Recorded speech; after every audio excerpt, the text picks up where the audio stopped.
Welcome to this video on the science behind cooking Channa. Have you ever wondered why perfectly tender legumes can suddenly turn hard and crunchy? Let's unlock the food science behind this common kitchen mystery. It happens during the preparation. You start with soaked, boiled Channa that is soft and tender. But after adding it to a hot, flavorful curry base of aromatics and spices, it suddenly turns tough and gravel-like. What exactly went wrong? The usual suspect is acid. Legumes contain a network of pectin and proteins.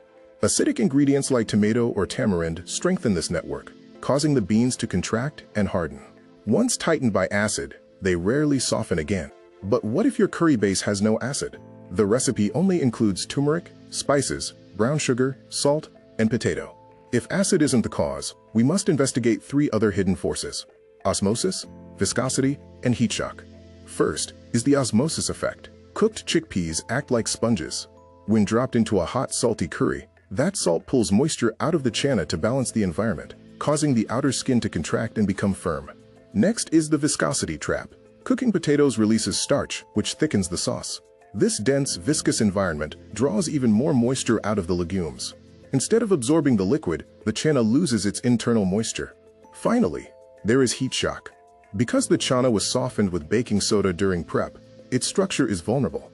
Adding it to a hot, thick, salty sauce causes rapid structural contraction, instantly setting the skin into a crunchy shell. Unfortunately, chickpeas don't remelt like potatoes. Once moisture is pulled out, it won't be easily reabsorbed. Even simmering won't restore the original softness, and hard boiling at this stage will only make the proteins tougher. In summary, there are two ways Channa hardens. Acidic ingredients chemically lock the structure, while salt and starch physically dehydrate the legume through osmosis. Each requires a different approach to prevention. The foolproof sequence for your curry: first, build your base without salt. Second, add potatoes carefully, allowing the Channa to sit in a thin liquid. Finally, add salt only at the very end when the dish is finished. For extra structural insurance, keep the Channa slightly wet with some cooking water to act as a buffer. Cut your potatoes larger to slow starch release, and use gentle simmering rather than hard boiling to avoid heat shock. Follow this blueprint.